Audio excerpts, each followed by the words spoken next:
So next up we have Patrick Stählin.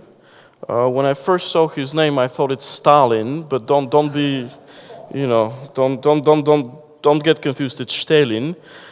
He's a former board member of the Swiss Pirate Party. So if you're interested in starting your own party or being a pirate or any sort of protest movement, you could get some insights from him. And he's an active member of Digital Society Switzerland.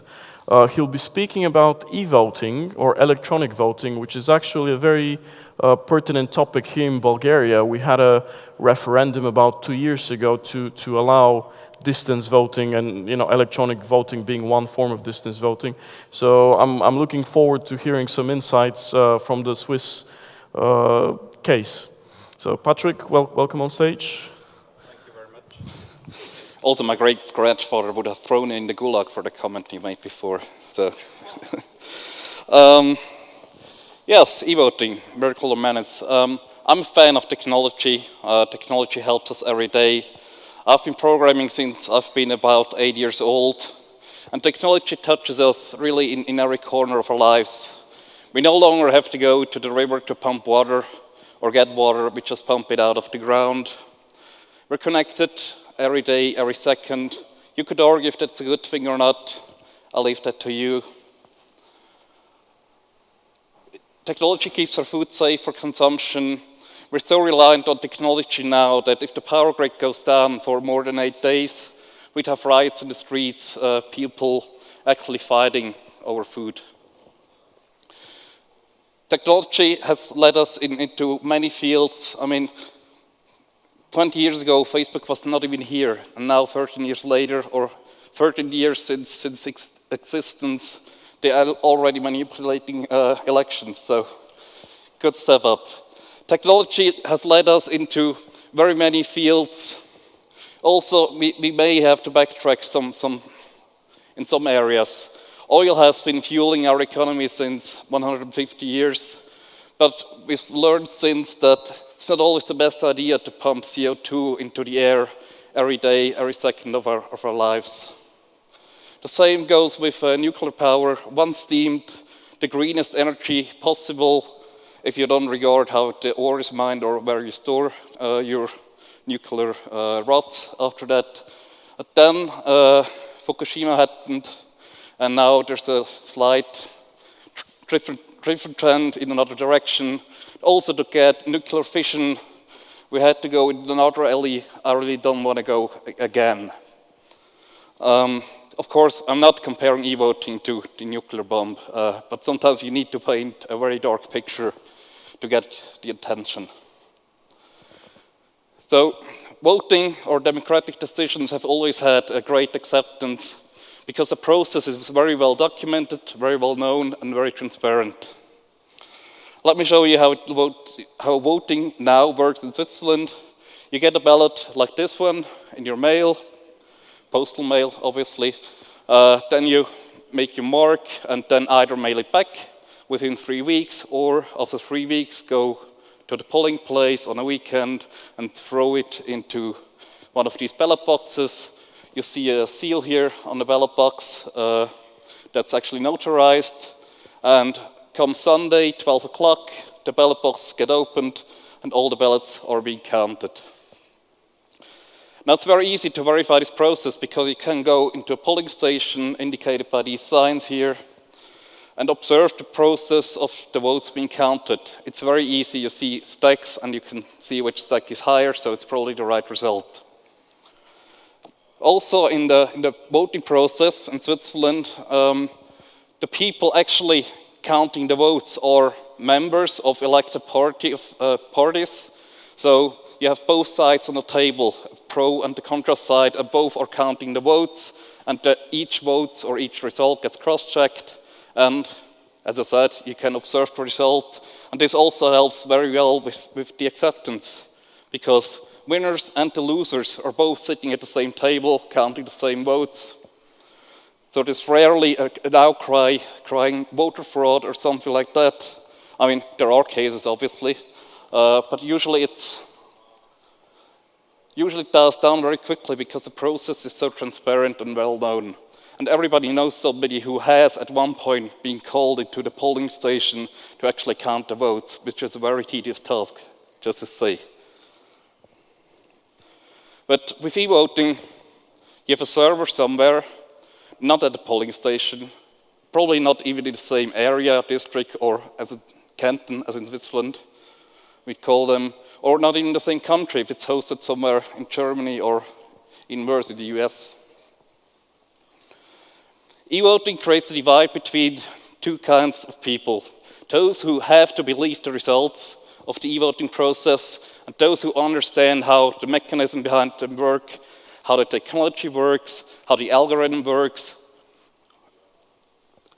And I don't think that there are more than 5% of the Swiss population being able to understand the math that's needed to collect ballots electronically and keeping each individual ballot secret, having a universal verification. I tried to read the paper, Hernani did as well, we both gave up. And we're arguably, sure, probably not the worst people to understand this problem.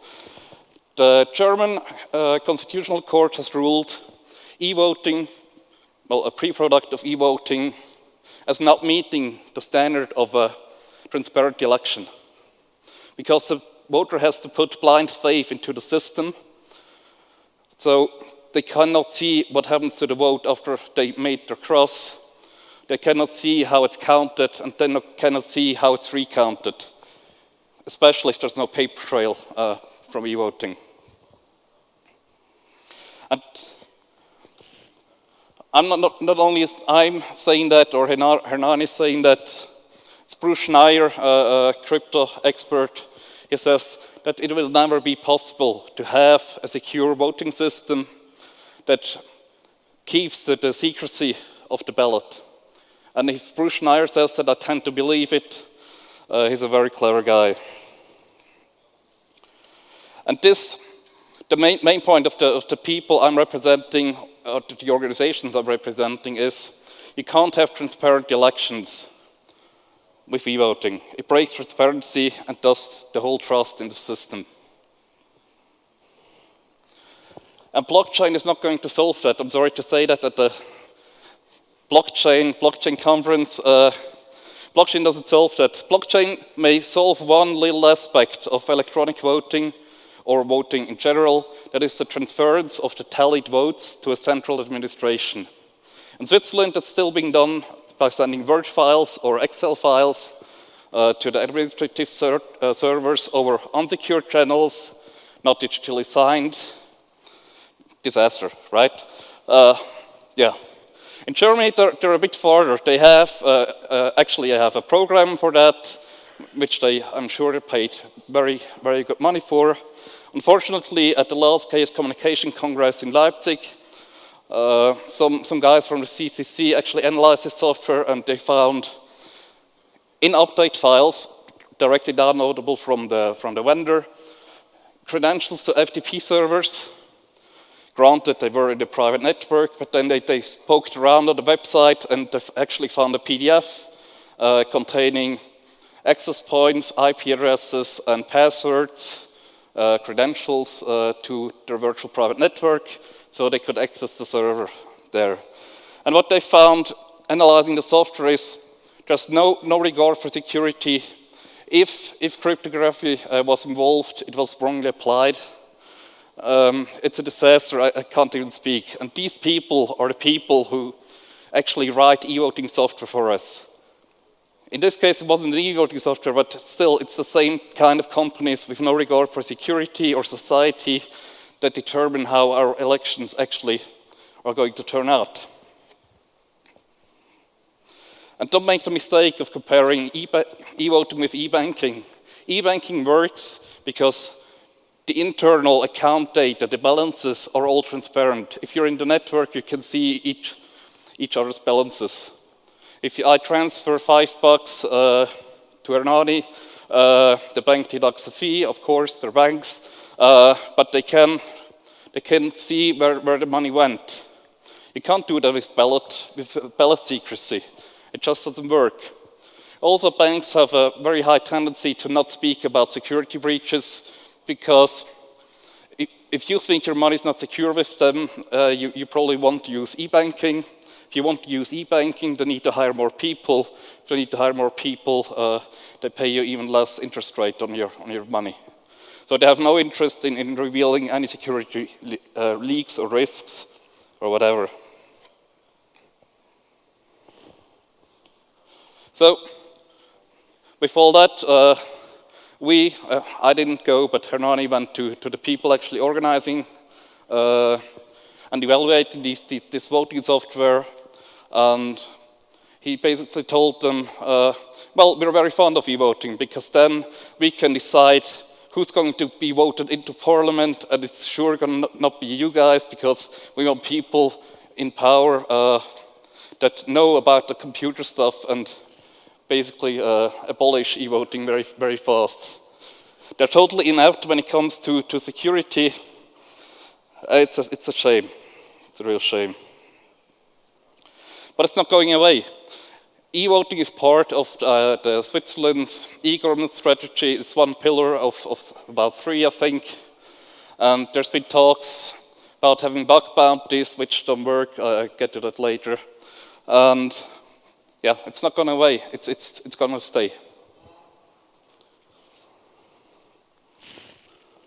So that's how it's supposed to work. I mean, e-voting on the surface is very easy. That's because politicians who don't really recognize the technology or can think about security or think about problems with a security mindset. You get a letter that by postal mail. That letter contains a token. You then go onto a website, enter it in your computer, make your check, yes, yes, no, no. That gets transferred to a server, and come Sunday, voting Sunday, the vote gets tallied, and the black box spits out the result. Easy enough. What could go wrong? Well, every one of these red flashes indicates a problem. The first problem is the token is being generated by the vendor of the e-voting system. That's the Swiss Postal Service. It gets transported to you via the Swiss Postal Service. Then you go onto a website on your device of the Swiss Postal Service. Then you submit your vote to a server operated by the Swiss Postal Service, to a software written by the Swiss Postal Service, and then this vote gets tallied by a program also written by the Swiss Postal Service. So what e-banking has told us is never rely on only one factor and use 2 paths to get to these factors, please.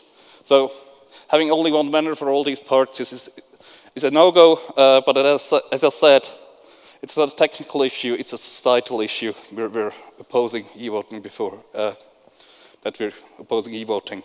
The next thing is your devices. Easter is not too long ago. Many of you probably had to fix slow computers of your relatives. Devices we have at home are not secure. There's a new research paper coming out that tells us that 30 or 40% of Android devices contain some sort of malware. And if your input path is not secure, your vote is not going to end up as you would like it. Just no way. Then there's the case of accessing the servers. Many companies put in many middle proxies to filter out the nasty stuff and read your Facebook page and so on. This problem is so large that one canton actually has published a list of actions to do. If this message pops up with an invalid certificate, just click these buttons and you will be able to vote. I mean, can't you speak to that? Then, to the server. There's software running on this server. Sure, they promise to make it open source. They deny requests to it every time you ask them. But even if you audit the software that's running on this server, how can you prove that the software that's actually running on the server is actually the software you've reviewed or has been audited, has a seal on it? It's accessible over the internet. And my theory is, if a server handles e-voting data, it needs to be treated exactly the same as a ballot box. That means it needs to be sealed and not to be tampered with for 3 weeks for the duration of the election. That means no updates, no maintenance, no debugging. It works or it doesn't, you find out on Sunday, 12 o'clock. And I don't want to be the assistant operator running a server that has not been updated for 3 weeks. Just no way. Also, there's been talk of bug bounties. Actually, we turned the person that offered said he would like to offer this bug bounty of $1 million to hack the e-voting software, but still, it's the same problem with the verifiability. You can't verify the software that's running on the server. So there are 3 principles. If anybody of you has better ideas, there are 3 rules that I think the University of Bern collected in a study that e-voting software needs to uphold. My vote, if I click a yes button in the software, it needs to be transmitted as a yes to the server. It needs to be recorded on the server as a yes. As I click the yes button, it needs to record as a yes. And after all the votes have been tallied, I need to be able to verify. That's a universal verification part of it. I need to be able to verify that my vote has ended up in the right column, yes or no. This case, yes. So, to come to a conclusion, e-voting eliminates the transparency from the voting process. There's no way around it. That's why the Constitutional Court in Germany has suspended. Results can't be independently verified. It should be exposed as a threat to society. Thank you very much.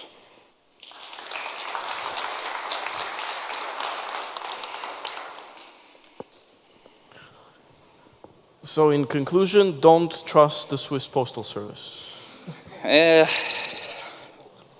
You're on record on that. Can we get a question for Patrick, please? Okay, if nobody has a question, I have a question. So there's the Republic of Estonia in the Baltics. They also have e-voting, and they use their national identity cards to vote. And what's interesting is in November, there was a research article saying, oh, actually, your cards can be hacked. But they still went ahead and had the election, and the conclusion was that in practice, no one got hacked. We got the election out of the way. Happy days. We move on. So on the one hand, it seems like security is very, very important. But on the other hand, it seems like, well, it actually works most of the time, even if it's the Swiss Postal Service, even if it's just one party dealing with itself. Yeah, but how do you know the election didn't get hacked?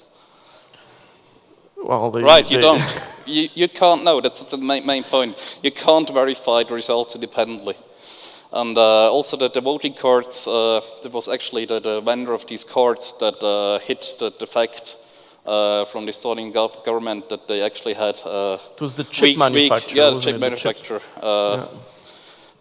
Yeah, Gemalto for anyone who's asking. Probably your credit cards say Gemalto somewhere on it, so consider these also broken. So they might have if you have a MasterCard or a Visa, you might have a compromised chip or a broken chip. Okay. Yes. Can we get a microphone over here, please? At the front row. Concerning Estonia, you also find videos on the internet where they show how you could manipulate everything by starting with, for example, forged operating systems on the counting part of the system, or hacking the end devices, even with the card in, so that your vote doesn't get counted in the right way.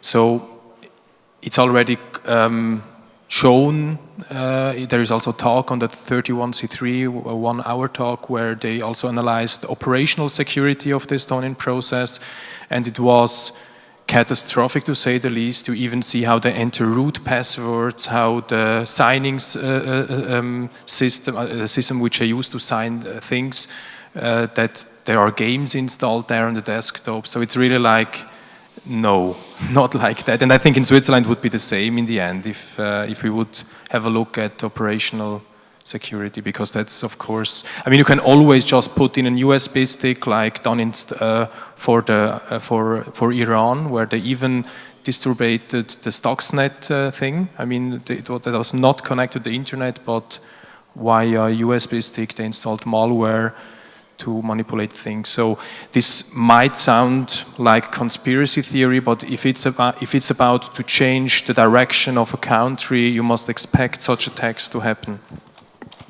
Thank you, very, very insightful.